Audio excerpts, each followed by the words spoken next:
اب حلال کمانے کے فوائد کیا ہیں، حرام کمانے کے نقصانات کیا ہے، اس پر چند احادیث دل کے کانوں سے سنیے۔ حلال رزق کمانا بہت بڑی عبادت ہے۔ پیارے آقا مدینے والے مصطفیٰ صلی اللہ تعالی علیہ وآلہ وسلم نے ایک حدیث پاک میں ارشاد فرمایا، جس نے 40 دن تک حلال کمایا، اللہ پاک اس کے دل کو اپنے نور سے منور فرما دے گا۔ 40 دن تک حلال کمایا، کتنی بڑی بشارت ہے۔ دل جو گناہ کر کر کے گندا ہو چکا ہے، زنگ آلودہ ہو چکا ہے، جس کی صفائی اللہ کے خوف میں رونا، اللہ کی محبت میں گڑ گڑانا، آنسو بہانا، اللہ کی بارگاہ میں توبہ کرنا ہے۔ مگر حلال کمانے کا فائدہ آپ دیکھیں کہ 40 دن حلال کمایا، حلال کھایا، حلال کھلایا۔ میرے آقا صلی اللہ علیہ وسلم فرماتے ہیں پہلا انعام اللہ اسے یہ عطا فرمائے گا کہ اس کے دل کو اپنے نور سے منور فرما دے گا۔ نمبر 2، اس کی زبان پر حکمت کے چشمے جاری کر دے گا۔ نمبر 3، دنیا اور آخرت میں اللہ اس کی رہنمائی فرمائے گا۔ کس کی؟ جو حلال رزق کمائے، حلال کھائے اور اپنے بچوں کو حلال کھلائے۔ ایک اور حدیث پاک میں ابن حبان جلد 6 صفحہ 218 پر یہ روایت منقول ہے، پیارے آقا مدینے والے مصطفیٰ صلی اللہ تعالی علیہ وآلہ وسلم نے ارشاد فرمایا، جس نے حلال کمایا پھر اسے خود کھلایا، یا کوئی لباس اس حلال مال سے پہنا، یا اپنے علاوہ اللہ کی دیگر مخلوق کو کھلایا یا پہنایا، جیسے بیوی ہیں، بچے ہیں، ان کو حلال کھلاتا ہے، ان کو حلال پہناتا ہے، تو چوتھا فائدہ آقا صلی اللہ علیہ وسلم ارشاد فرماتے ہیں اللہ اس کے ہر عمل پر اس کے لیے برکت اور پاکیزگی لکھ دے گا۔ ہر عمل میں اللہ برکت بھی دے گا، ہر عمل میں اللہ پاکیزگی بھی عطا فرمائے گا۔ آج بے برکتی کا رونا ہر ایک روتا ہے، آج مہنگائی کا رونا ہر ایک رو رہا ہے، آج پریشانی کا رونا ہر ایک رو رہا ہے، مگر اس کا حل کیا ہے؟ اسلام ہمیں اس کا حل دے رہا ہے کہ حلال کماؤ، حلال کھاؤ، حلال کھلاؤ اپنے آپ کو، اپنے بیوی بچوں کو، تو اللہ تمہارے دل کو منور بھی کرے گا اور دنیا میں تمہاری رہنمائی بھی فرمائے گا۔ تم جو بھی کام کرو گے اللہ اس میں برکت بھی دے گا اور اللہ اس کام کو پاکیزہ بھی بنا دے گا۔ تیسری حدیث میرے آقا صلی اللہ تعالی علیہ وآلہ وسلم نے ارشاد فرمایا، ایک شخص پیارے آقا صلی اللہ تعالی علیہ وآلہ وسلم کے قریب سے گزرا۔ صحابہ کرام علیہ رضوان نے جب اس کو دیکھا تو اس کا جو بدن تھا وہ پھرتیلا تھا، بدن مضبوط تھا، بدن میں چستی تھی، یعنی صحابہ کرام کو اس شخص کا گزرنا، اس کا بدن کا، اس کی جو ظاہری طور پر شکل و صورت تھی، حالت تھی، یہ صحابہ کو اچھی لگی کہ بدن پھرتیلا بھی ہے، چست بھی ہے اور بدن مضبوط بھی ہے۔ اب صحابہ کرام علیہ رضوان نے اس کو دیکھ کر کیا کہا؟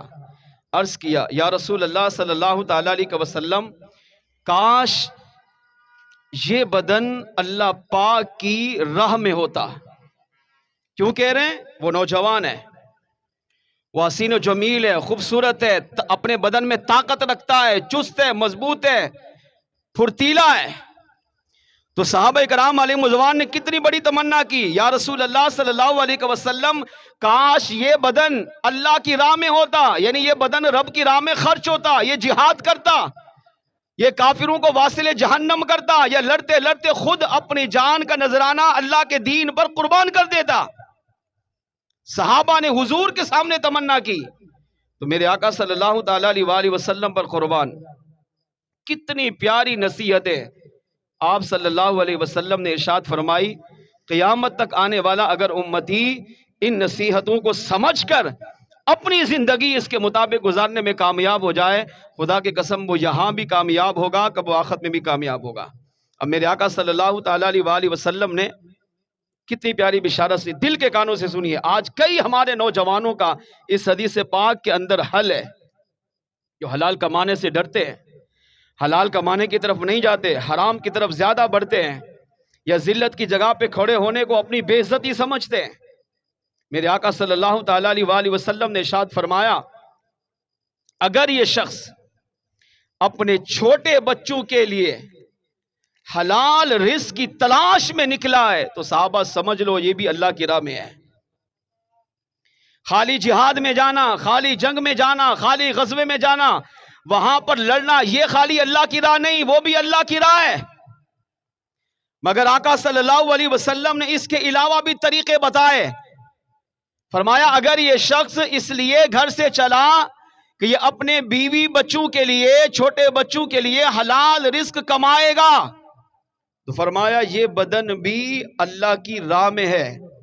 نمبر 2، میرے آقا صلی اللہ تعالی علیہ وآلہ وسلم نے ارشاد فرمایا اگر یہ شخص جس کے بارے میں تم کہہ رہے ہو کہ بدن مضبوط ہے، چست ہے، پھرتیلا ہے، کاش یہ اللہ کی راہ میں ہوتا، میرے آقا صلی اللہ علیہ وسلم نے ارشاد فرمایا صحابہ اگر یہ شخص اپنے بوڑھے والدین کے لیے حلال رزق کی تلاش میں نکلا ہے تو سمجھ لو یہ بھی اللہ کی راہ میں ہے۔ پھر تیسرے نمبر پر میرے آقا صلی اللہ علیہ وسلم نے ارشاد فرمایا اگر یہ شخص اپنی پاک دامنی کے لیے، کہ مجھے کسی کے سامنے ہاتھ نہ پھیلانا پڑے، مجھے ذلیل و رسوا نہ ہونا پڑے، عزت کو بیچنا نہ پڑے، عزت کو رسوا نہ کرنا پڑے، اگر یہ اپنی پاک دامنی کے لیے حلال رزق کی تلاش میں گھر سے نکلا ہے تو آپ صلی اللہ علیہ وسلم نے ارشاد فرمایا صحابہ تب بھی یہ اللہ کی راہ میں ہے۔ نمبر 4، میرے آقا صلی اللہ علیہ وسلم نے فرمایا اگر یہ دکھاوے کے لیے ہے یا تفاخر کے لیے ہے تو پھر یہ شیطان کی راہ میں ہے۔ اس حدیث پاک سے میرے میٹھے اسلامی بھائیوں ہمیں بے شمار سیکھنے کے مدنی پھول ملتے ہیں کہ اگر مسلمان اپنے بیوی بچوں کے لیے حلال رزق کمانے کے لیے صبح کو نکلتا ہے، اپنے بوڑھے ماں باپ کے لیے حلال رزق کمانے کے لیے صبح کو نکلتا ہے، اپنی پاک دامنی کو بچانے کے لیے حلال رزق کی تمنا لے کر اپنے گھر سے نکلتا ہے، تو جتنی دن چاہے صبح سے لے کر شام تک حلال مال کمانے کے لیے گھر سے باہر رہے، چاہے دکان پر بیٹھا رہے، چاہے کاروبار کرتا رہے، اگرچہ یہ سارا دن کاروبار میں ہی گزار دے، اگر صرف نماز کی پابندی کر رہا ہے تو میرے آقا صلی اللہ علیہ وسلم نے فرمایا صحابہ سمجھ لو کہ اس کا سارا دن اللہ کی راہ میں گزرا ہے۔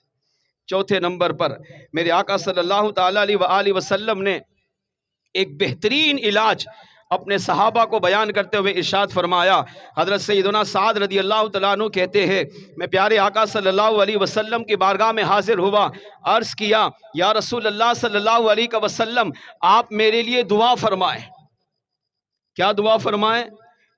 کہ میں جب بھی دعا کروں اللہ میری دعا قبول کر لے۔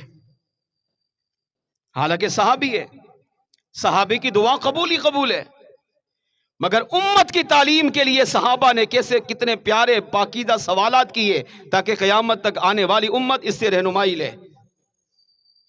آقا میرے لیے دعا کیجئے، کس چیز کی دعا؟ کہ میں، حضرت سعد کہتے ہیں میں جب بھی دعا کروں اللہ میری دعا قبول کر لے، یعنی میں مستجاب الدعوات بن جاؤں، میری ہر دعا قبول کی جائے، میں رب سے جو مانگوں اللہ مجھے عطا کر دے۔ اب پیارے آقا صلی اللہ علیہ وسلم نے اپنے صحابی سعد رضی اللہ تعالیٰ عنہ کو کتنا خوبصورت جواب دیا، ارشاد فرمایا یا سعد اطب مطعمک تکن مستجاب الدعوہ، اے سعد اپنے کھانے کو پاکیزہ کر لو۔ کن کو کہہ رہے؟ صحابی رسول۔ کون سے صحابی؟ قطعی جنتی صحابی۔ ہم سوچ بھی نہیں سکتے کہ صحابہ حرام کی طرف جاتے ہوں گے، تصور بھی بندہ نہیں کر سکتا، مگر حضور صحابی سے کہہ رہے ہیں، قطعی جنتی صحابی سے کہہ رہے ہیں یا سعد اطب مطعمک، اپنے کھانے کو پاکیزہ کر، تکن مستجاب الدعوہ، اللہ تجھے مستجاب الدعوات بنا دے گا۔ کھانا پاکیزہ ہوگا تو اے سعد تو جو بھی دعا کرے گا اللہ اس پاکیزہ کھانے کی وجہ سے، حلال رزق کھانے کی وجہ سے تیری ہر دعا کو قبول فرما لے گا۔ ان چاروں حدیثوں سے پتہ چلا کہ اگر مسلمان حلال کھائے، حلال کمائے، حلال کھلائے، حلال پہنے، حلال پہنائے، حلال لقمہ اپنے پیٹ میں ڈالے، اپنے بیوی بچوں کو حلال کھلائے، ماں باپ کو حلال کھلائے، اللہ اس کے دل کو منور بھی کرے گا، اللہ اس کے راستے آسان فرمائے گا، اس کی رہنمائی فرمائے گا، اللہ اس کے ہر عمل میں برکت بھی دے گا، اور ساتھ ساتھ اللہ اسے مستجاب الدعوات بھی بنا دے گا، یعنی وہ جب بھی دعا کرے گا اللہ اسے قبول فرما لے گا۔ اگر آج میں اور